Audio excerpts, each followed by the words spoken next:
Hello, happy Friday. Welcome back to yet another Winked Unplugged. And last week I spoke about us not launching the app and the disappointment that comes along with it. The good news is we are on our way and we will be launching. And we're now looking to launch on October 15th. So watch out for it. We're going to be coming soon and in the midst of kind of making some minor changes, working through our the issues that we had, and in a good place. So we're very excited about that. So watch this space for what might be coming with our app soon. In the meanwhile, as life happens, a lot happened this week too, and it got me thinking. It got me thinking on something that a lot of us as adults face, and that is feedback. And often when we think of feedback, we think of, oh, how do I receive feedback? And feedback being a gift. And am I open or am I defensive? Do I think of it as a learning moment? Do I think of it as an attack on myself? And there's so much time and energy we spend on feedback we receive, right? Anybody says anything to us, we spend so much time agonizing over, are they right? Are they not? They get me, they don't get me. We don't spend as much time when we have to give feedback. And today, I want to spend a little bit of time on giving feedback and sharing it in a way that actually helps the person in front of us. We often think of feedback and giving feedback as something that is really tough, and it is. But if done skillfully, it can actually make the relationship much stronger. Instead of breaking the relationship or creating a little bit of a friction, it can actually bring people much closer. And we all have opportunities, right, where we see something in maybe family members, friends, colleagues, even you go to a coffee shop and you see something that you think might not be serving them, and you want to say something. So the first thing that I was asked is, when you want to say something, the first question I normally ask myself is, am I giving feedback because I am triggered, I am agitated, I am really not happy, or am I giving feedback because it's going to serve the person in front? And there are times, being completely honest, where I want to really give feedback and a piece of my mind because I am triggered by a certain behavior. And that is the time where you actually keep your mouth shut. Because at that time, you are giving it to get the uncomfortable emotion out of your system and not so much to serve the person in front. And when you come from that space, the person will not change, the relationship gets tarnished, and nothing good comes out of it because you'll feel guilty about that too. So the first question when you're giving feedback is, am I doing it for myself? Am I doing it for the person in front of me? If you recognize, I am triggered, take a pause until that emotion goes away. And then you can be centered and say, hey, do I really want to still give feedback, or I'm over it? And you might decide, this person has a certain pattern which is not serving them. They've said something which might actually not be good for their career in the long run. Then how do you actually give the feedback? So the first thing, which is table stakes, see if you have trust in the relationship with that person. Does the person trust you? If the person doesn't trust you, doesn't know you too well, I would say don't even bother with feedback, because that is the prerequisite for somebody to take in feedback from you. People need to know or feel like you have their back, and that comes from trust. So I would say start building the trust, because trust is what gives you a seat at the table to give feedback. So let's assume that you do have trust. The person really trusts you. The person recognizes that you're coming at it from the right intention. So check box. The second thing is, in that moment, are they open to listening? Right? Because you might be like, I'm coming from a place of love. I really want this for you. But they're not in a space to listen. They might be going through a really tough time, and this might be the last thing that might throw them over the edge, or they might get very defensive. If all of that is going to happen, don't waste your time and your breath. It's not the right time, right? So the right time is when they're willing to listen, and when you approach it with love. And it might seem weird, right? Because so much of feedback happens at the workplace, and you don't normally think of work and love in the same place.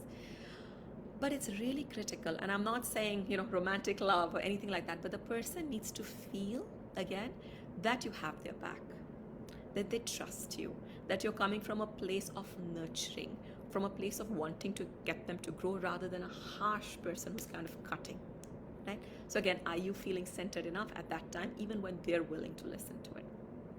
So that's the second thing that you need to think about. The third thing is, and this happens a lot when we give feedback, right? We can be vague, we can be all over the place, we don't want to really hit it where it is, and it doesn't serve, because the person doesn't walk away understanding what is it that they're not doing right that is not serving them, right? So be as concrete as possible in examples that may not be serving and why they may not be serving. Help them see the big picture. It's much easier for us to see what's happening with other people because there's perspective. And when you're so close in your own life, you don't see it and you don't realize the consequences of certain things that they're doing. So then definitely help them see, one, with concrete examples that they're doing that is not really helping them. And two things to watch out for. Don't go to the intention of a person. A lot of times I have seen this happen, and it's not the smartest thing to do. When somebody makes a mistake, instead of saying, hey, you should have thought about this differently, maybe shown up differently, you go into, or we go into, you did this because you wanted more credit, or you did this because you wanted me to look bad, or you did this because you're self-serving. Guess what you've done? You've attacked the intention which they show up. You've attacked their personality. You're attacking their values. And nobody wants to be attacked for any of them. And the more important thing is, we don't know where people are coming from. We are making assumptions and stories in our own mind based on what we are feeling. And we don't know the truth. We don't know. So I think it's really important that we give people the benefit of doubt and not go towards intentionality. Because all you're going to do is make the person feel really bad and defensive, because the moment you say, hey, Ruchika, you're very self-serving, I'm going to be like, yes, I made a mistake, but no, that was not my intention. Moment is lost. It will not really change behavior, right? So as you're giving feedback, be very specific about actions, how they can act differently, how they can show up differently, how they can maybe speak differently, where they're getting triggered from. Help unravel that for them rather than attack personality or intentionality. And this is where a lot of us go wrong, because we go into the outcome and therefore I feel like this about you rather than waiting in action. So that's the third thing that I think is really, really important when we're giving feedback. And it'll also ensure that the person doesn't walk away feeling contracted, which actually brings me to the fourth point. It's really important when you give feedback to make people realize, if they showed up differently, what would life look like? Right? If you did this differently, guess what? A lot more people might want to work with you. I might be able to recommend you to a lot more people. I really want to help. Because you're doing such a great job, I want more and more people to recognize how amazing you are and how amazing everything that you're doing is. And for that, XYZ needs to happen. Or I know you're working so hard, you're putting 24/7 in, your heart is in the right place, but as you do this, it can come across to people like XYZ. And that is not serving you. That is not coming, you're coming in your own way of growth. So again, make them see what the future can look like once that feedback is implemented. And the last one, that's the most important, is let them know they're not alone in this journey. That you're there with them every step of the way as they make these changes and pivots. Because behavior change is not easy. Changing ourselves is not easy. As much as we think we're flexible, nimble, growth mindset, learning people, we find it very, very difficult to change ourselves. Right? So if we find it difficult to change a certain personality trait about ourselves or a certain way that we're showing up, can you imagine how difficult it is for someone else? So just recognize that it is difficult, that they might be doing the best they can as they kind of go through this journey of feedback.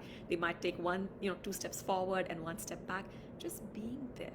And being there as a support system, being there as a cheerleader, being there to make them say, hey, you did this really well, but this was one thing that, you kind of tripped over. So, and making them recognize that you're in this journey with them goes a super, super, super long way. So those are a few things that I've seen has worked for me as I've given feedback. Not that I get it right all the time. There are lots of times where I wish I was following all of these. But I think the most important thing, if there are two things that I want you to take away, one is trust is inevitable. Trust is crucial. Without trust, don't even go into feedback. And then the second one is don't attack a person's intent, value, principles, personality, right? Just actions, and make them see how those actions may not be serving them. So I'm just going to pause over there. Hello, everyone. Oh, I guess the plane has landed. Mom was traveling, so I guess they're back. Any questions on feedback? And as we do feedback really well, and that has been my experience, because in the last couple of weeks I have been in the midst of giving lots of feedback. One, of course, is being a mentor to a lot of people, and also for Winged, it can really serve as a moment of building so much more trust, so much more closeness, because people do appreciate that you have their back and that you're willing to put your neck out there in a loving fashion for their growth. So I am going to pause and see if there are questions about feedback, things that you have struggled with, ideas that you have that I haven't covered, that we should be exploring as we unpack giving feedback.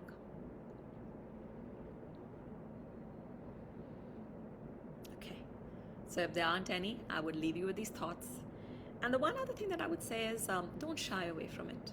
If your intent is in the right place, your heart is in the right place, don't think, it's not my place to give it. I don't know whether I should do it. If it was your loved one or if it was a child, you would definitely give them the feedback because you want them to grow. And your friends, your colleagues are no different. If we can be just as invested in other people's growth as we are in the growth of our loved ones, of our children, we would show up differently. We would connect with people differently because they matter too. So just keep that in mind the next time you're thinking, should I do it, not do it? Take the risk. But again, do it super skillfully. Okay? With that, have a great weekend, and I'll see you again next Friday.